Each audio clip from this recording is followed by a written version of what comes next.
அனைத்து நிதி சேவைகளுக்கும் ஒரே சம்மதம் பெறுவது சரியா? SBI நிர்வாக இயக்குனர் கவலை.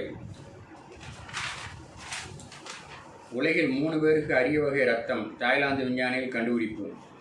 அடுக்குமாடி குடியிருப்புகள் இடிந்து மொராக்கோவில் 19 பேர் பலி. ஓராண்டில் 85,000 விசாக்கள் ரத்து, அமெரிக்க அரசு கடும் கெடுபிடி. தாய்லாந்து கம்போடியா மோதலால் 3 நாளில் 5 லட்சம் பேர் வெளியேற்றம். அமெரிக்கா பாதுகாப்பு தந்தால் உக்ரைனில் தேர்தல் நடத்த தயார், அதிபர் செலன்ஸ்கி அறிவிப்பு.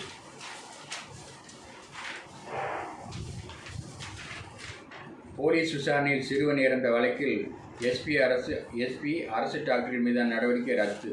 பேராசிரியர் பணி என கூறி ரூபாய் 14.89 லட்சம் கோடி மோசடி. ஆம்னி பஸ் 2 வீலர் மோதல், திமுக கவுன்சிலர் மனைவி பலி.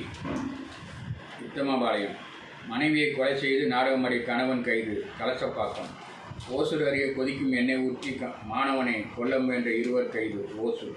கால் டாக்ஸி டிரைவர் முன்னுரிமத்தில் கொலை, வேடசந்தூர். ரூபாய் 150 கோடி மதிப்பு மலேசியா தங்க பிஸ்கட், வேலைச்சேரி வங்கியில் விட்டுச் சென்ற பெண் கடத்தல் தங்கமா என போலீஸ் விசாரணை. 120 சவரன் நகை ரூபாய் 20 லட்சம் மோசடி, போலீஸ்காரர் கைது. மண்டல குழு கூட்டம், அதிமுக புறக்கணிப்பு. சர்வதேச திரைப்பட விழா சென்னையில் இன்று துவக்கம். போதையில் பூரிப்பாட்டில் குத்து, மேற்குவங்க நபருக்கு 32 தையல். தூய்மை பணியாளர்களை ஆதரித்து 11 தொழிற்சங்கங்கள் ஆர்ப்பாட்டம். சென்னை பல்கலை மாணவர்களின் ஆய்வகத்திற்கு ITI விருது. ராயப்பேட்டையில் பஸ் மீது கல்வீச்சு, கல்லூரி மாணவர்களுக்கு வலை, பாதி வழியில் இறக்கிவிடப்பட்ட பயணியர்.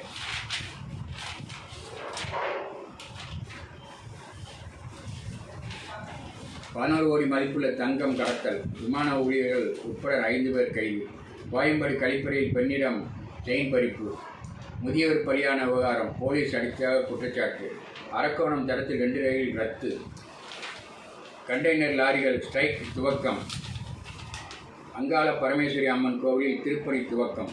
ரூபாய் 25 கோடி திருத்தணி முருகன் கோவிலில் மீட்பு. 3 தங்கப் பதக்கம் வென்று 91 வயது முதியவர் அசத்தல். ஆட்டோ டிரைவர் கடத்தல் கொலை. மாநில அறிவியல் கண்காட்சி, திருக்கழுங்குன்றம் மாணவியர் முதலிடம். சாலையில் சுற்றித் திரிந்து 4 முறையில் பிரிவிட்டனர், திருவெரும்புதூர். பைக் மீது லாரி மோதி முதியவர் உயிரிழப்பு. 10 ஊராட்சிகளில் நாளை சமூக தணிக்கை, கிராம சபை. செங்கை பாலாறு பாலத்தில் திடீரென தீப்பற்றி எறிந்த பைக். கல்வாயில் வேறு பகுதியினருக்கு இடம், எதிர்ப்பு தெரிவித்து மக்கள் மறியல். ஊத்துக்கோட்டை பாலவாக்கம் அரசு பள்ளிகளில் மாணவர்கள் தரையில் அமர்ந்து படிக்கும் அவலம். எதிரிகளை மட்டுமல்ல துரோகிகளையும் வீழ்த்த வேண்டும், அதிமுக பொதுக்குழு முன்னாள் அமைச்சர்கள் பேச்சு. கூட்டத்திற்கு அவைத்தலைவர் வந்தும் தற்காலிக தலைவராக